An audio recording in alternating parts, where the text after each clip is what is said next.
Yo, what's up, everybody? Welcome back to the Music is My Business podcast and the live Q&A. Today, I'm going to talk about some tips for creating sync-friendly music that aligns with the different types of media that's out there. I came across some really dope updates that I want to, more of an update that I'm going to share with you guys. So definitely stick around. We're gonna drop some gems that's gonna help you on your sync journey for sure. But let's see who we have in the building. Glad to be back after a week off. Kadan, what's good? Good to see you, bro. Anthony Reels in the building. I see you. Here we go. These tiny messages. What's good? I don't know what's up with that, man. They just shrink. After a week, they just shrink back down. So, yeah. So we're going to talk about that. What else, man? What else do I want to talk about? And I guess that kind of ties in with how to identify and target the right sync opportunities. Because just because you're trying to get started in sync, like, it doesn't necessarily mean, like, just shoot for everything. So we'll definitely get in that. G5 Productions, what's good? All is well, bro. Hope all is well your way. Patty P in the building. What's up, Patty B? I see Patty and Kadan, a member of Team Dope. Shout out to Team Dope on the channel. Let's see. Who else we got in the building? Shout out to everybody in the stream. Let me know where you guys are from. Let me know what you do. Let me see who we have in the building. Baby Kango representing Cali. I see you. Shout out to Cali. Flares is in the building, always needs the tip. Shout out to Flares. He was hanging out with us a couple weeks ago. Super dope conversation. You'll probably see that content going out this week. So yeah, Michael Connor is back in the building. Shout out to Michael Connor. Composer Austin, Texas. Shout out to Gerald Det Music. What's good? Yo. Who's in Atlanta? Do we got anybody in Atlanta? Georgia producer, songwriter, Chris Bailey. What's up? If there's anybody in here in Atlanta, Nathaniel Jacobs, I see you. What's up? Tomorrow, Thursday, August 31st, because I know by the time this ends up on the podcast, you've already missed it. If you're listening to the podcast, welcome. You've missed what I'm about to say because of the nature of how this is recorded and when it's scheduled. However, we are having, and when I say we, I mean my guy Eric Campbell from Control Camp, the Control Camp. If you don't know about Control Camp, you're missing out. But Eric and I are doing a completely 100% free sync meetup here in Atlanta from 6 to 9 p.m. Thursday, August 31st, which is tomorrow at the time of this recording, the time of this stream. It's going to be lit. We're hanging out, man. We're going to just chop it up, get to meet a lot of you all that we interact with online. That's always dope. So super excited about that. It's going to be at the Chattahoochee Food Works, real dope spot. So it's going to be dope, man. So come through, chop it up with us, meet us in person if we haven't met already. If we have met already, meet us again. Come say hello. Let's catch up. So it'd be cool to kind of, put faces to social media handles and whatnot. Anthony Reels, I'm 30 minutes from Atlanta. I know Eric. Super dope. Yeah, man. Everyday Runway will be at the meetup tomorrow. Super dope. Let's go. Looking forward to meeting you, Everyday Runway. LA in the building. Composer, producer, songwriter. I love it. Super dope. So what do I want to dig into first? Do I want to dig into what I discovered when I was coaching my TV placement mastery students the other week? Or do I want to start with identifying like what you're trying to aim for? Let's talk about identifying and kind of picking a target in sync. I think a lot of people make the mistake, especially producers, because sometimes we can produce a lot of different styles, but we make the mistake of literally trying to like just go after everything. And sometimes that could work, sometimes it doesn't, because sometimes you kind of have to figure out like what you like. So definitely try different things But I think when it comes to, especially if you're just getting started in this space, I think you should really just take some time and just think about what you're good at, like currently, and what you would, what you would like to do in this sync space. Like, would you like to do the trailer stuff? We talked about a bunch of trailer stuff with Flares the other week, so go check that episode out if you haven't listened to that already. Do you want to do ad stuff and just focus on working for brands ad campaigns and things like that? Or do you want to do more production music stuff where you're working on creating production music albums and production music and songs for TV shows and things like that different clients can use and relicense over and over and over again? Or do you want to work on more like, custom projects, which some of this stuff kind of gets mixed in when you work with different publishers, because they all, they have different clients. So different projects come across the table. So, just really hone in and try and figure out like what you really want to focus on. And then just start to like study that. Figure out the genre that you want to focus on first, and then just start with that, and then try it, be consistent at that for a while, see if you can pick up traction. If you don't get any traction, or you're getting feedback that says, oh, like this is more geared towards this or that, then maybe redirect a little bit, kind of pivot, and then focus a little bit more on those things. So that's something to keep in mind. Like when you're getting started. Anthony says, where's the meetup? It's in Atlanta, Chattahoochee Food Works in Atlanta. If you go to my profile, my Instagram profile, there's a flyer on there. Shout out to LW. She got it. She got you. So identify and target like what you really want to do, so that you can have some type of direction, because there's a lot of different lanes within sync, and if you're not focused, it can be really, really easy to get distracted, and you'll have a hard time just kind of figuring out where you fit in. And then once you kind of get an idea of how things work, as far as just deadlines, deliverables, briefs, working and communicating with publishers, then you can start to branch out and try other things. That may be trying a different genre, that may be trying just a different space, production music versus ads, or scoring to pictures, like a whole nother thing. So I think I think that helps a lot. Flair says, get feedback early on to help hone in your lane. Clint's live stream is a great place to get that insight. Man, I appreciate it. Yeah, I agree 100%, man. Getting that feedback. Like, I feel like that's why I do the live music reviews too, because what keeps a lot of producers from getting started, and a lot of artists and writers, is that they're in their own head. Like, they don't know if their music is ready or not, because they haven't really shared it with anybody. They don't post it online. So it's just like, they're like, I don't know. Like, I don't know if it's ready or not, so I don't want to submit it because I don't want to ruin an opportunity, So you have to kind of work past that and come to a safe place where you can share your music, and then people are going to give you honest feedback, so that you can grow and get better, which is why at 9:30 p.m. we'll be doing live music reviews to see if your music is ready for TV right after this podcast recording. So yeah, that's why I do that, because you need that, man. You need that feedback. Somebody got to tell you, because you just ain't gonna know. Your family, your mama gonna say everything sounds great. Like, that ain't gonna help you. I'm sorry. Unless your mom is like an experienced professional in music and in sync, she has the best intentions, but mama ain't gonna help you get to the next level.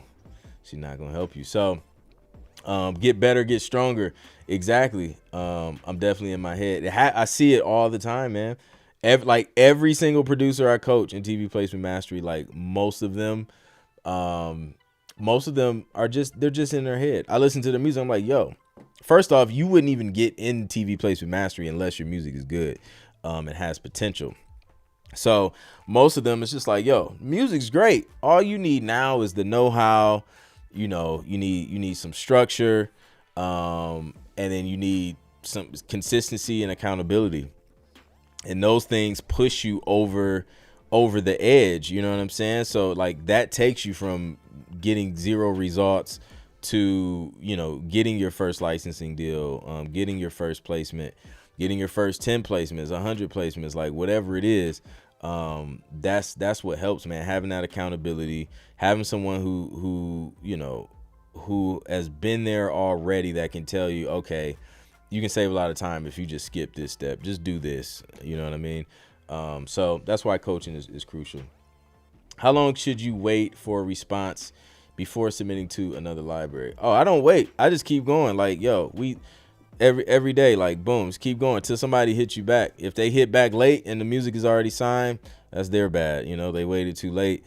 These tracks are signed. I have more just like it if you want. And, that's how I usually do it. But yeah, don't wait. Like, don't submit to one company, wait for them to hit you back before moving on with the music. Like, we got to put this music to work. We got to get it out there. So that's what I recommend. Don't wait. Should be no time. Just keep it going till you get the results you want to get. So yeah, Rob Hamlet, what's good? Good to see you in the building. Michael Connor says, I like to diversify my sound a little to include trailer style music, but with Afro beat, Afro rhythms to give it a unique sound. Black Panther 3, 4, 5. He's just trying to do all the Black Panthers from here on out. I love it. Yeah, man. And it's like, that's dope too, because it's like you're still within like a lane of your own, but in different lanes, you know what I mean? So I think that's pretty cool. It's almost like, it's kind of like sonic branding, because you have a certain sound, and then that translates no matter what you do. If you're working on an ad, it's going to be formatted for an ad, like a 30, 60-second ad, but it's still going to have that sound, a Michael Connor music sound. So that's dope. Michael says, I'm honestly so grateful for this community. Community always keeps it real, and it's helped me tremendously. Super glad, man. I love to hear that. Glad it helps. Pro Audio Mastering, what's good? Appreciate it. Yeah, man, that's what it's all about, man. Having a safe community, a judgment-free zone. So let's talk about some tips for creating sync-friendly music that aligns with different types of media. We're going to dig into that. We got some questions. Let's answer a couple questions first. Can you explain an in-store sync? An in-store sync? I don't know. I think it sounds like it's just something that's playing in a store. Like, I could be taking that way too literal, but I don't know. Like, that's what I think about when I think in-store sync. So I'm not sure, depending on wherever you heard that from. I would probably ask them for more explanation and clarification. So yeah. AP Johnson, how much does it cost to join your Sync Music Review? Also, is your program open to join? For the music review that we do at 9:30, it's free. Like, you just come through, you can submit your track. We go in order of submission, but then if you want to skip the line, then you can do a super chat. It's like a $25 super chat if you just want to skip the line. You don't have to, but I will warn you that usually a lot of people start super chatting, and then we don't get through the entire list in an hour. So yeah. And then as far as the program, it's not open to join, it's invite only. You can apply. Just go to tvplacementmastery.com if you want to apply. And I think the link is in the bio. Not the bio, the description. Y'all see, I be on Instagram too much talking about the link is in the bio. I want to get into television and film. Plus, I have my own movie script, so hopefully I can help other creators out in the process. Oh, that's super dope. Yeah, man. Creating opportunities. Like I know a producer. He like literally created like his own animated series or something like that, and then just like start putting his own music in there. He was just like, Sync. I'm gonna create something to get syncs with, since ain't nobody trying to sign my music. Thoughts on LLC formation and whether to start a foreign one for sync business for tax benefits. To start a foreign LLC. I don't have any experience with starting a foreign LLC. Like the most foreign my LLCs have gotten is just out of the state, like in a different state. And that, like, you know, I've only done that when I moved from Ohio, and I had to, unless pretty much like I had an LLC in Ohio, moved to Georgia, and unless I wanted to pay double taxes in Ohio and Georgia, I needed to start an LLC in Georgia and just operate in Georgia. So that's what I did. But you know, you can take advantage of some tax benefits by, it's not necessarily the LLC, it's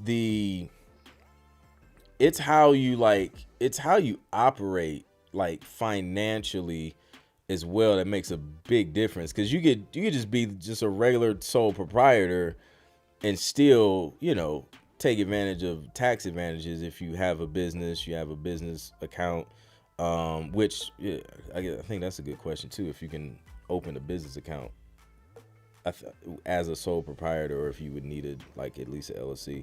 I'm not sure, and it probably depends on the bank, but you know, if you're separating like your business expenses and you're keeping track of that stuff from aside from like your personal stuff, you know, even if you're just a sole proprietor, or like a freelancer and you just get like 1099s and stuff like that, you can still take advantage of you know, some business tax advantages. So, but I would talk to a CPA. Matter of fact, I need to follow up with my accountant and get her on the podcast. She said she would come on and chop it up with y'all. So I'm gonna follow up with her and get her on here. Now that she was like, you never can get like the dope tax professionals during tax time because they're doing taxes and they're swamped. So yeah, she was just like, yo, like follow up with me after this season. So she's probably not as busy right now. So now would probably be a good time to reach out and get her on, and then we can geek out on tax savings, how to keep more of your money. Cause listen, boy, Uncle Sam wants his portion. Man, he wants every bit of it. But when you're smart, you got professionals in your corner, man. Listen, the IRS will be cutting you a check during tax time. Afrobeats briefs will be using Michael's music as a reference. Facts. Like everybody's gonna start getting Afrobeats and it's gonna be Michael's music. We're like, oh yeah, this makes sense. This is Michael's. We're just gonna hit you up, Michael. Like, what would you do? My artist secured an InStore Sink from a company that supplies a network of stores with music. I got you. Just want to know. Oh yeah. So, yeah, I've had that in Europe. Like a lot of stores and malls and like retail places use some music, and it's kind of like streaming royalties, sort of like streaming radio almost in a sense. Like it's different. Like it's sort of, it's not picture necessarily. It's not picture. So it's like, it's kind of like streaming, streaming, some sort of streaming. Do you happen to know how royalties work for video game placements? I don't think, from what I've heard, I think a lot of situations, I don't think you get royalties on video games, depending on what that agreement looks like, but best person to ask would be DIY Music Biz, who, by the way, we're trying to lock in. He's already said, like, I'm down. So he will be at the Shades of Sync conference in Atlanta in November, and like he's gonna give y'all all the sound design and video game sauce. So all the questions you have, like, about video games, like, write those joints down and then bring them to Shades of Sync. And if y'all haven't, I don't know if y'all heard, but Shades of Sync is now in person and virtual. So if you can get to the A in November, I highly recommend you get to the A in November, because it's just gonna be dope. It's just gonna be dope. If you can't make it, we understand, but at least join us virtually and get these gems. Right now, early bird tickets are available too. So shadesofsync.com, shameless plug. Any newbies in the house? That's a good question. So okay, let's I'll get back to some questions. I wanna dig into what I found out. Let me see if I can share my screen. I found out something pretty cool. Let's see. Let me see. Okay, it let me share my screen. So look what I found out. I was in a coaching session, and we were talking about TuneFind and pretty much how to study what's already working, right? So look at this.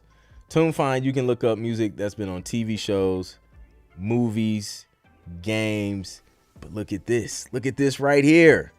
Ads. It's beta.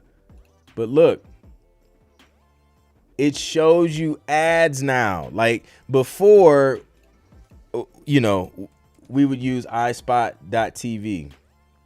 And if you go to, and it's another resource, iSpot.tv, you can go to, is it Ad Center?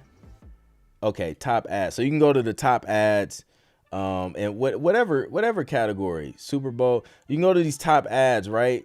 And you listen and watch the ads and see what kind of music the ads are using, so that like the trends in sync as far as ads is concerned. So if ads is the space you're trying to break into in the sync, now you have a couple different resources. You have iSpot.tv. I'm giving y'all like high level coaching sauce right now. And you have TuneFind with ads beta. So TuneFind is like an all-in-one now that they added the whole ads thing. So honestly, I haven't played around with it, but look, they just go straight to the track. So this is a Bud Light. Why do I have 8 songs? I don't know. Okay, so it was Zach Brown.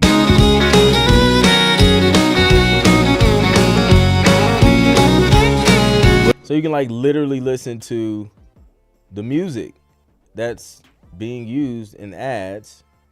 See if you pick up on some trends. You can see how the music is structured for the ads. You know what I'm saying?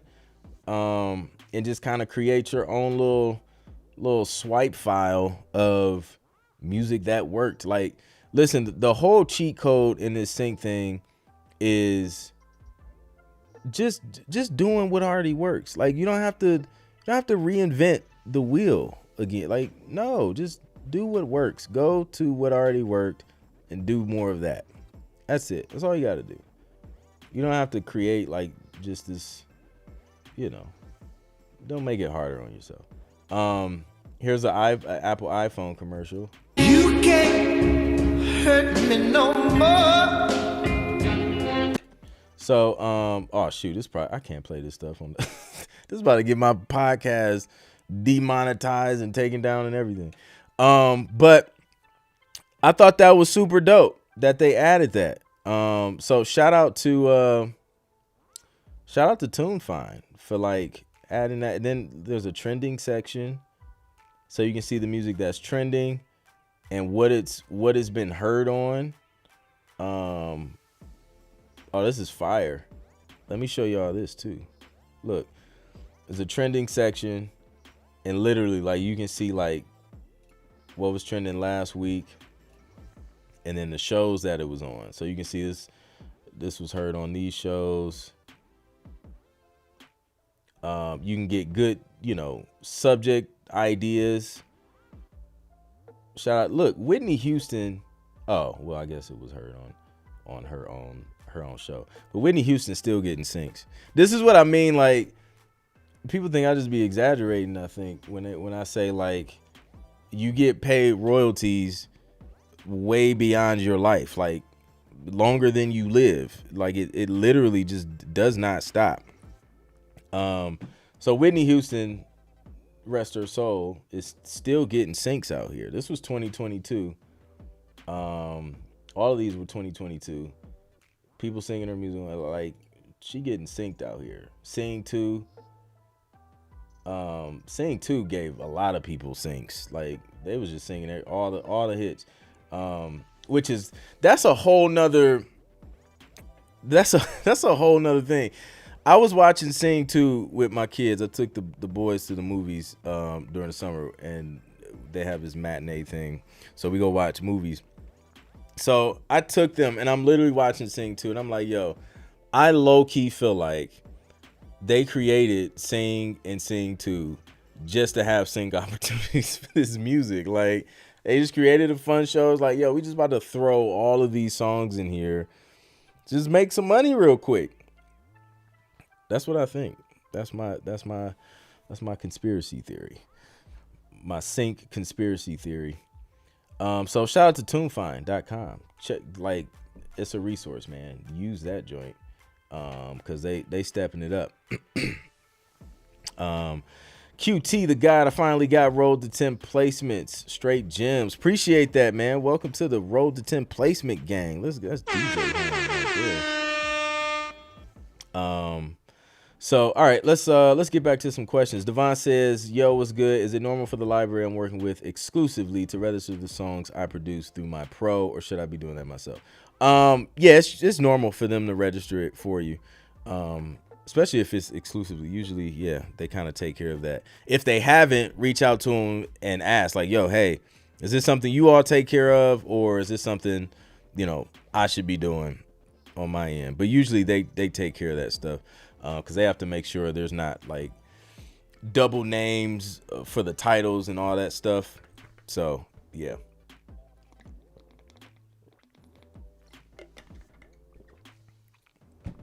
Let's go.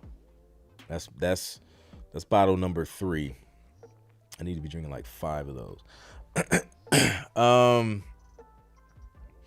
So yeah, that's why I love working with publishers, man. It's a partnership. Like, I understand, people who want to like go just direct. Like, I want to talk to the director and the music suit, which is cool. But if you partner with a publisher, man, it takes a lot of admin work off your hands.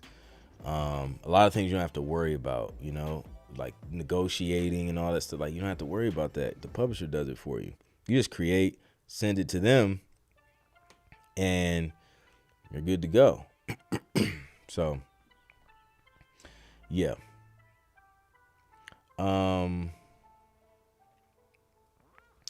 Big Bird. That's hilarious. I got a situation. I wasn't able to do my class with you. I was ill. I tried to contact you, but couldn't. How can I accomplish this? Which class? Master class? Beats for TV Live?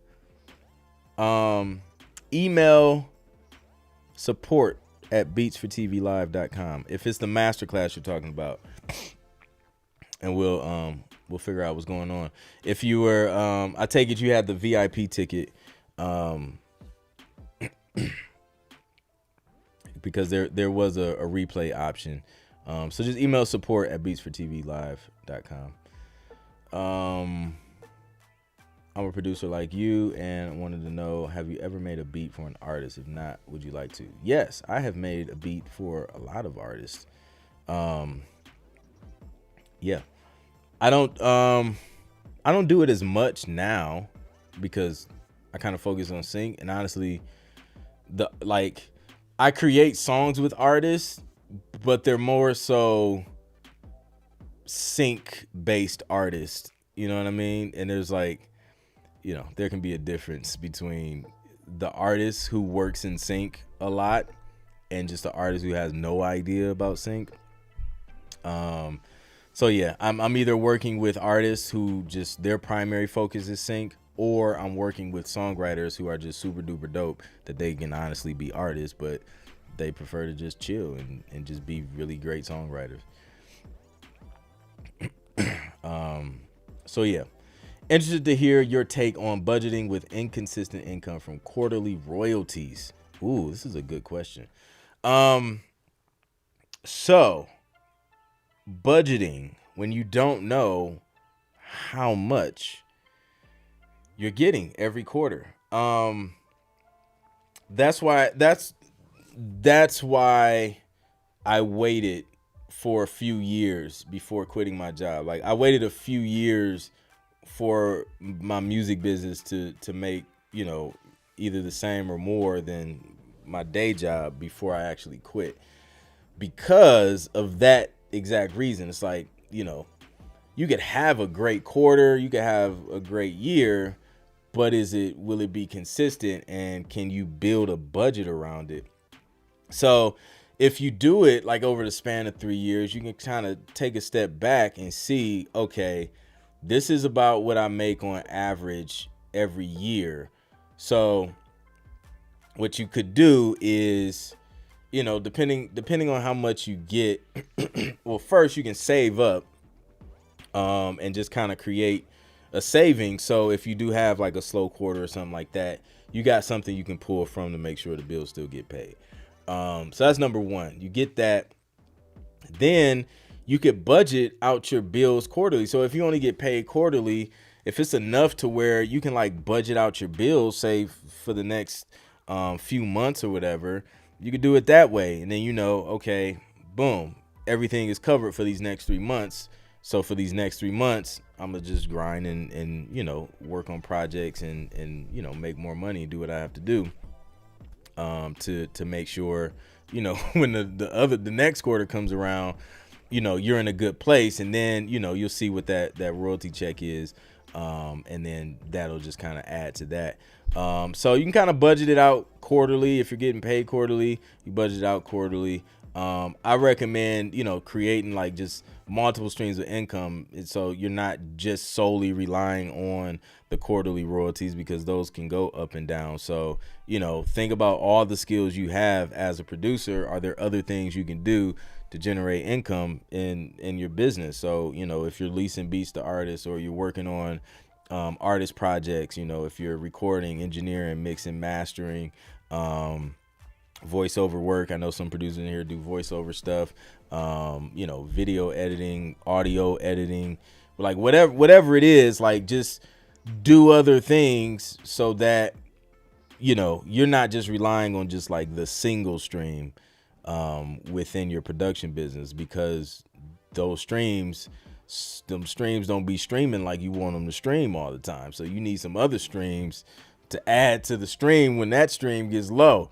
So that's what I recommend, doing that, making sure you got 3 to 6 months saved up to begin with, and then, start budgeting. You can start budgeting from a quarterly perspective or monthly, like however, like, it depends on what your cash flow looks like at the end of the day.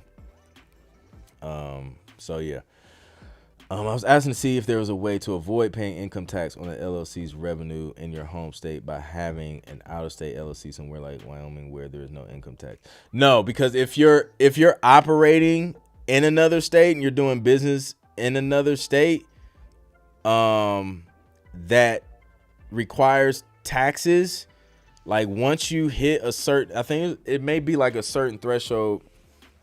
Once you hit a certain threshold, they're gonna be like, yeah, like, you gotta pay up because you're living here, you're operating your business here, you're making money here. We need that. We need some of that. So you'll have, your state taxes and your federal taxes. That's just gonna follow you no matter what state you're in, because that's at the federal level. And then I guess you probably wouldn't get taxed double if the other state doesn't have income tax. But yeah, or whatever. Yeah, income tax. So yeah, I don't think there's a way you can avoid that in a non-complicated way. So yeah. All right, let's see. We got time for more questions. I hear about that a lot. People setting up LLCs in Nevada for different reasons.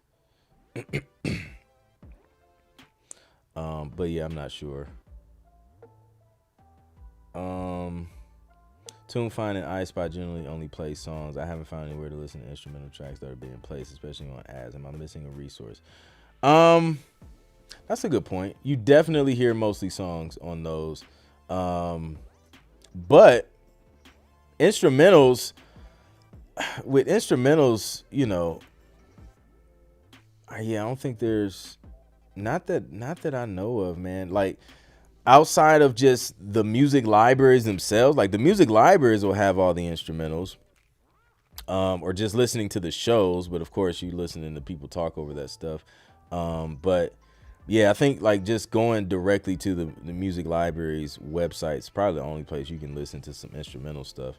But then that's kind of hard because you can't necessarily tell what's gotten placed, when you're surfing through that stuff. So yeah. Yeah, reference gold mine for sure. LW, listen, like they about to shut this joint down. Like, nope. So I don't know how that. I don't think I played it long enough. I don't know how that works on the podcast platform. So we'll see if I get a nice little email. Then we'll know. Okay, we can't do that anymore.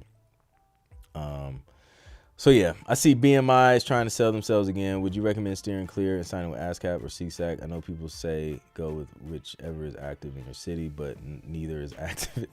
Ain't nobody active in ATL. BMI may be here, but yeah. You know what? I mean, I don't know. Like, I think we'll have to see. Like, BMI selling. I don't know. I don't know what that would end up looking like for the writers. Not sure if it would be a bad thing or a good thing. So I'm not sure. It's a good question. Something to think about.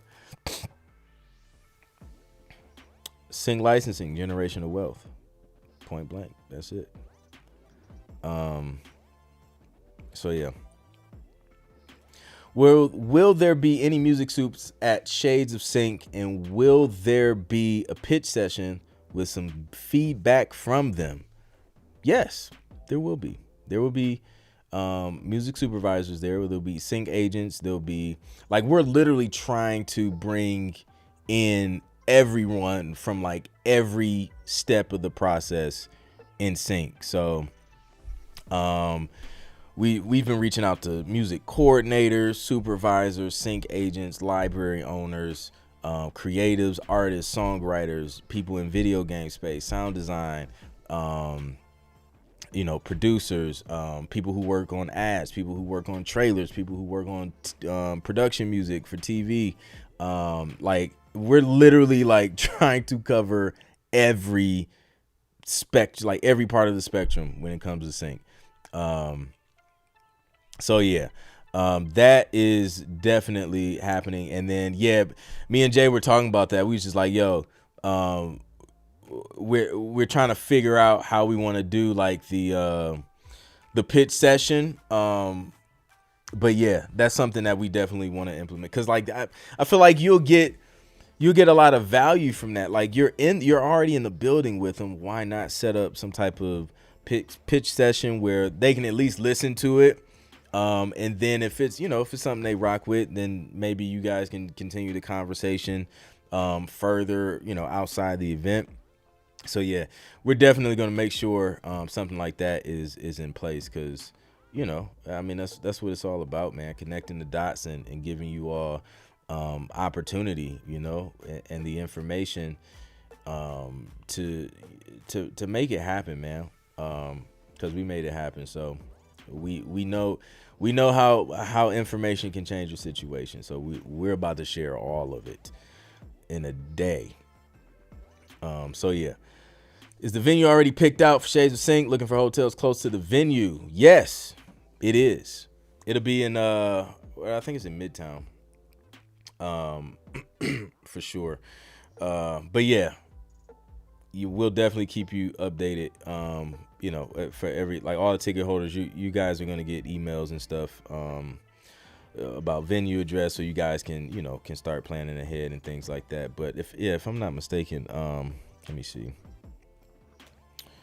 Let me see.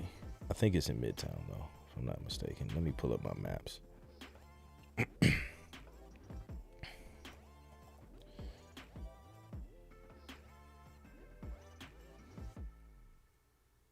It's like, hold on, let me zoom out.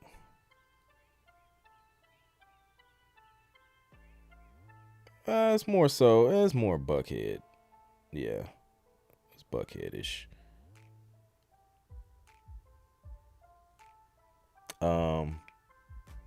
But yeah, no, that's definitely Buckhead. So yeah, Buckhead area. You end up anywhere in the Buckhead area, you're good.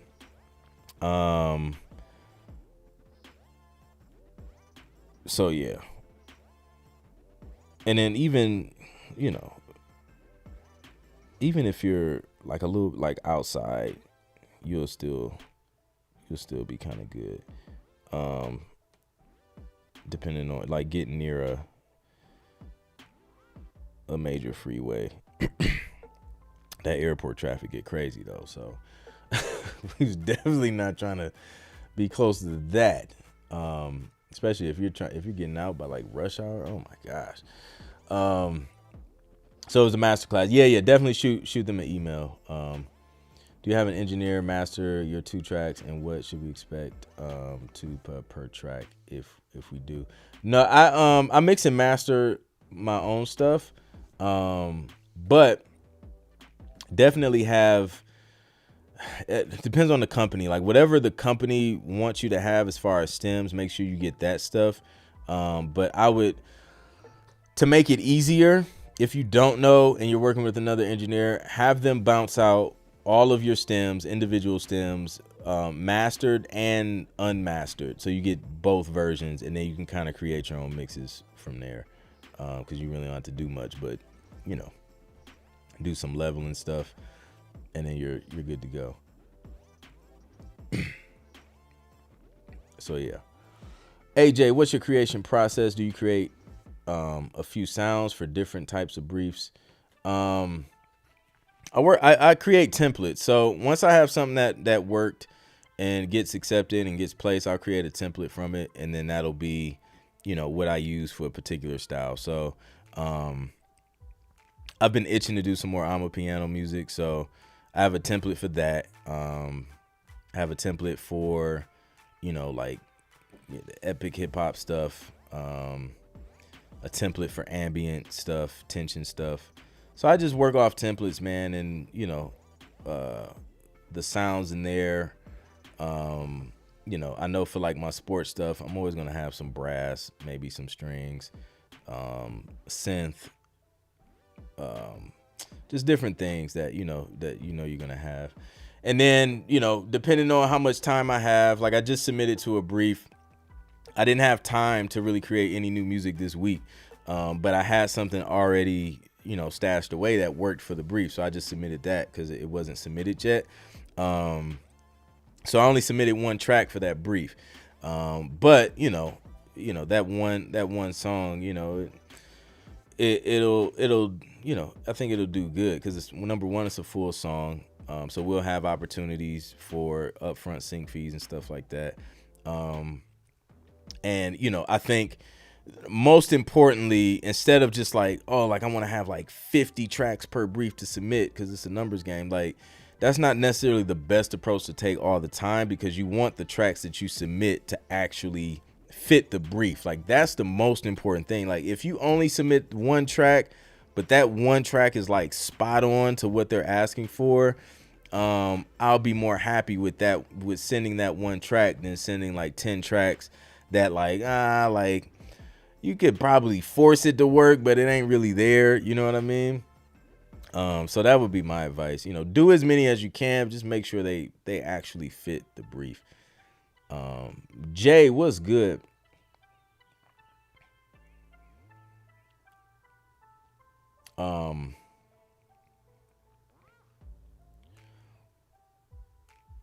Everyday runway. What's the purpose of a pub admin like Song Trust? I'm self-published, so I know they collect international royalties, but don't. Pros in the U.S. partner with pros outside the U.S. Why do we need a pub admin? Yeah, I think they may go a little bit deeper than just what the pros collect internationally. But they would be able to answer those questions more for you, because I only use Song Trust I don't use them for like my sync stuff, because my sync stuff is already represented by other publishers. So the only stuff I have with Song Trust is like stuff that's on my Beat Store and like a bunch of non-exclusive stuff. So they'll get all types of stuff, man. They'll get some like streaming stuff that you would probably miss, stuff that may just fall through the cracks even with the pro. But then they're also going to make sure you're registered, that stuff is registered properly as well, so that you're collecting everything. So they're kind of covering like all the bases for you.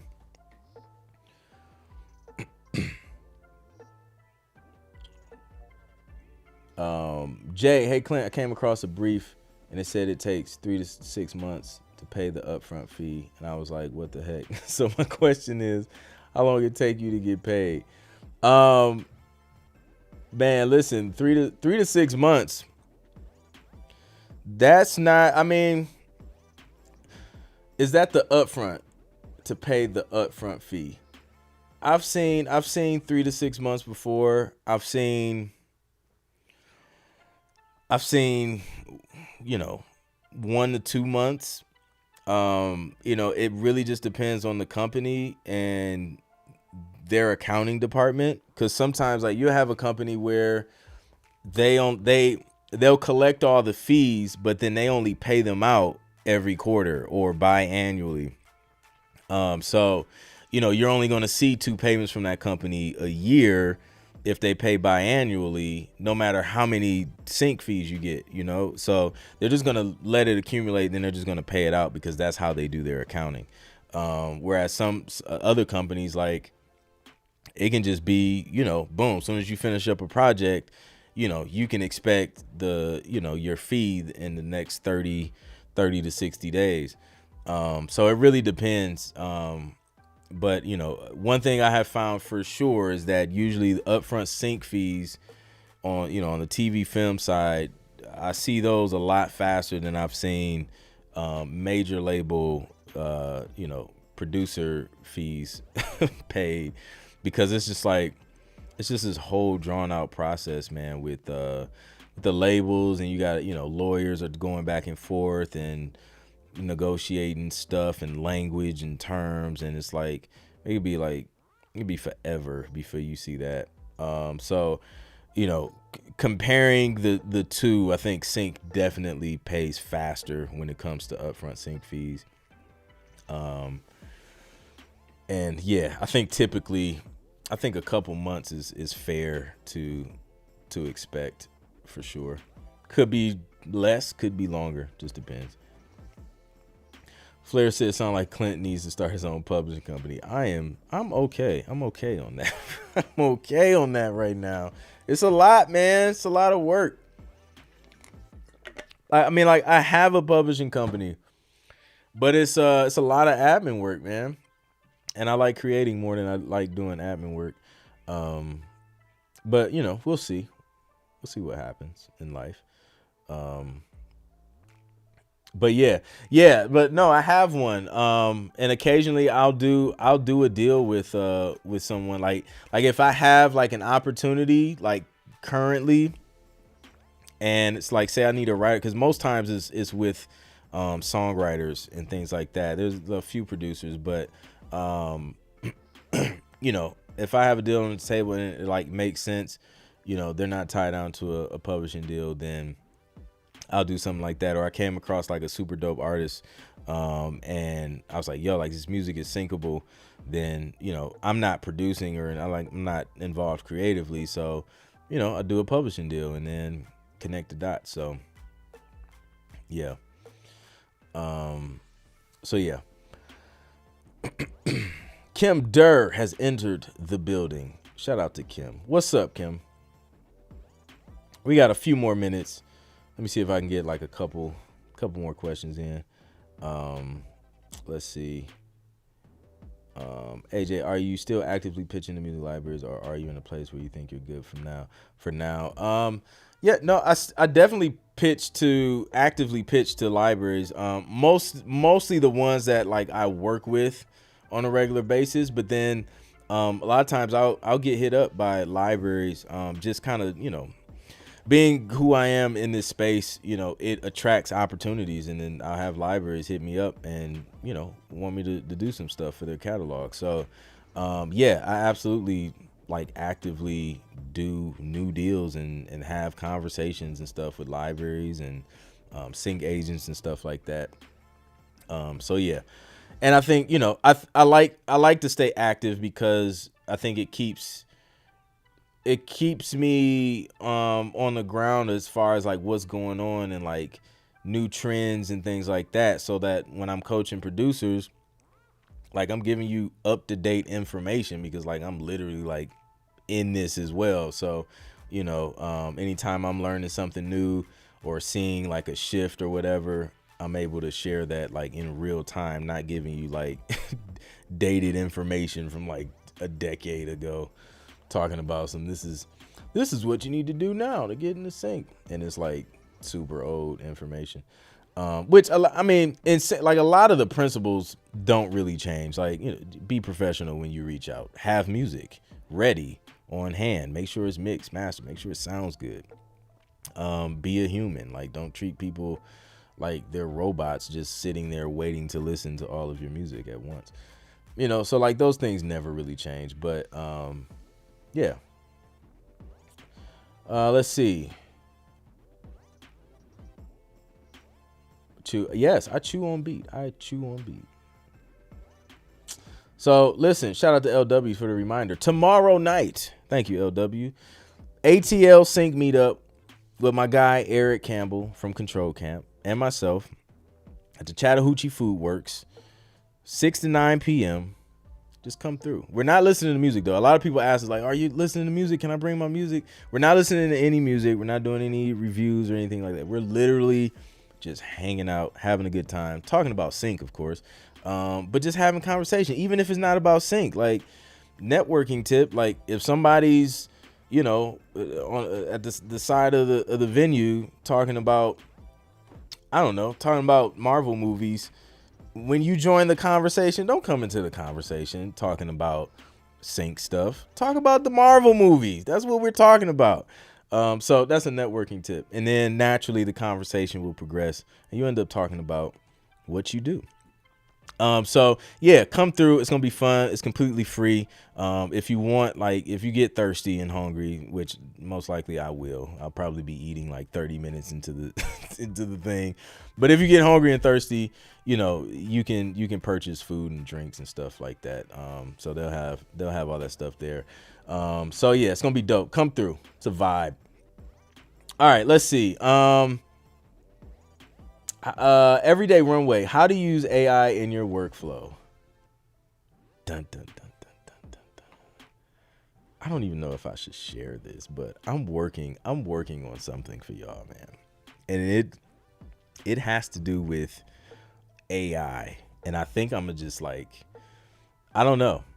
I think I'm gonna just give it to y'all. Like I'm gonna just show you everything I'm using and how to implement it and use it yourself. So I'm working on something. So stay tuned. I can't tell you what it is, but I'm working on some things when it comes to this AI and sync and music production. And you'll probably hear about it sooner than you think. So if you're not subscribed to my email list, get on my email list, because they're going to be the first ones to know about it. If you're not on the email list, just go to clintproductions.com/6 steps. You'll get a free 6-step guide, and you'll get on my email list. So the link to that is in my bio. I keep saying that. I just can't help it. The link to that is in the description, YouTube people. So that's it. So listen, we're about to end this joint, and we are about to transition.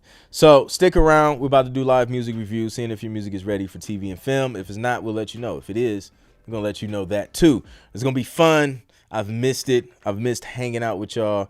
So stick around, and I'll catch y'all in like 2 minutes. Peace.